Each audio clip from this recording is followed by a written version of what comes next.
of bias and all things involving the law, closing arguments in the Johnny Depp Amber Heard defamation trial get underway.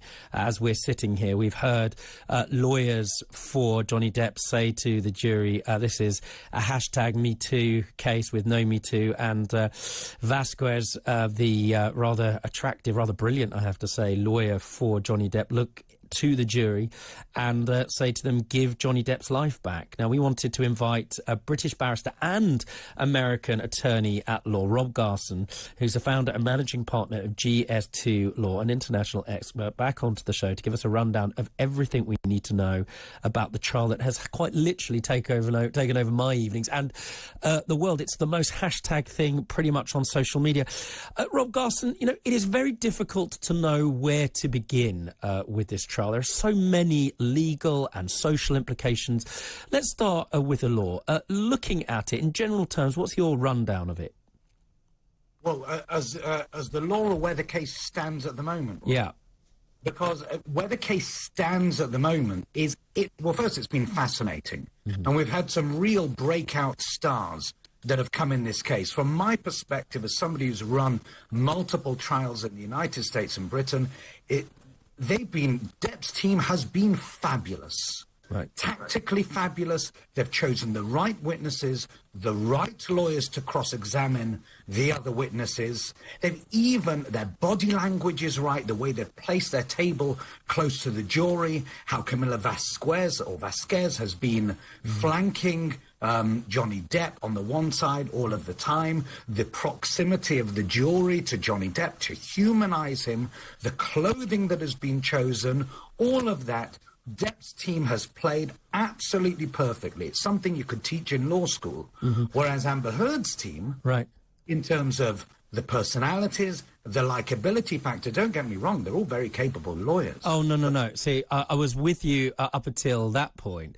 I mean, I agree with you. I mean, lots of people will look at this trial and think that there are similar rules that apply in the UK and England and Wales, and they don't. We can't coach witnesses. We can certainly consider various things about how things will be perceived by a jury, but we can't go to the extent that the Americans can and do. You know, they'll rehearse witnesses and so on and so forth. The Depp team, exactly as you described, Camila Vasquez's cross-examination of Amber Heard was really very well prepared, wouldn't you agree?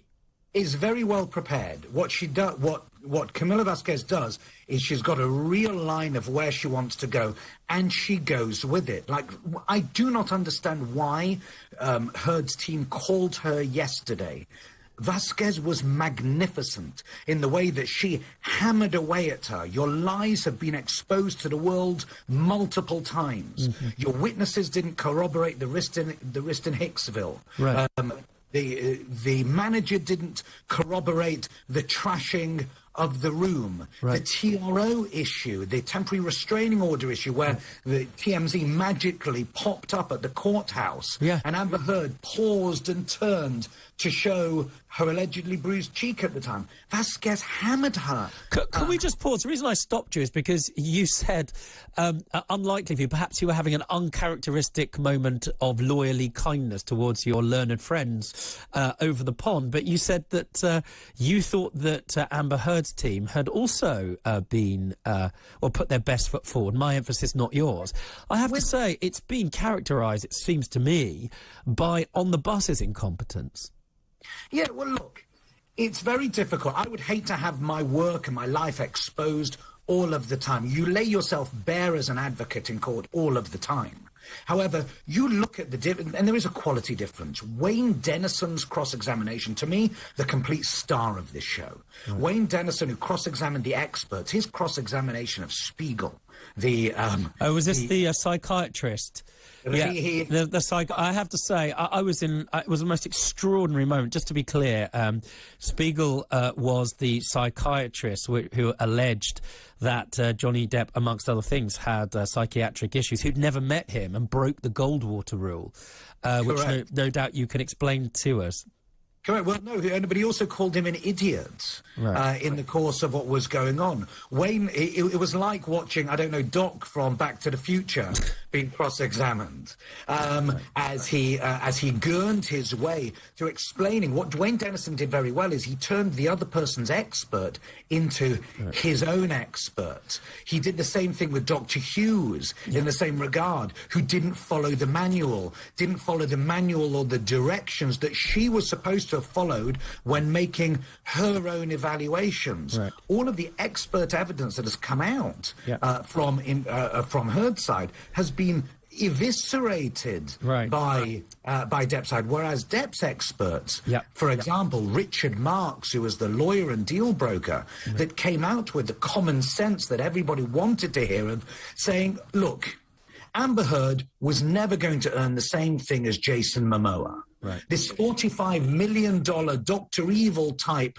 damages demand that you're making is just frankly unreasonable, because for many of the world, they'd never heard of Amber Heard before this case. Well, they did more than that. I mean, amongst other things, they called experts to say how unlikable she was, and to that extent, they've had a victory. You know, the Amber Turd thing rolls on, for want of a better way of putting it. Look, you know, we've been dealing with this discussion, Rob Garson. You know, you are a managing partner at a major law firm in America that you started, also a barrister of this country. You're globally legally qualified. So we look at it with a degree of professional geekery that other people may not. But to the average schmo in the British public, you know, anybody watching this may look at it and be really worried about it, not least because, as you will be aware, there was an action brought in this country against the Sun newspaper and Dan Wootton.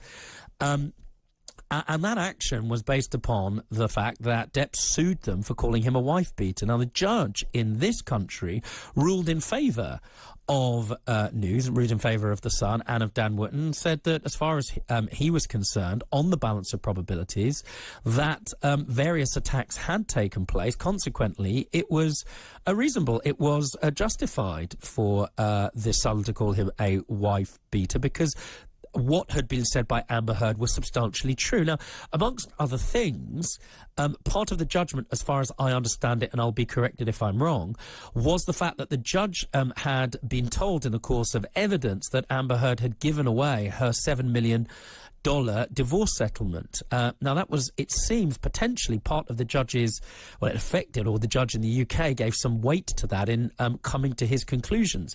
In the course of cross-examination in the American trial, we now know that she didn't give a cent of that money. That's not right. I think they're saying approximately 350,000.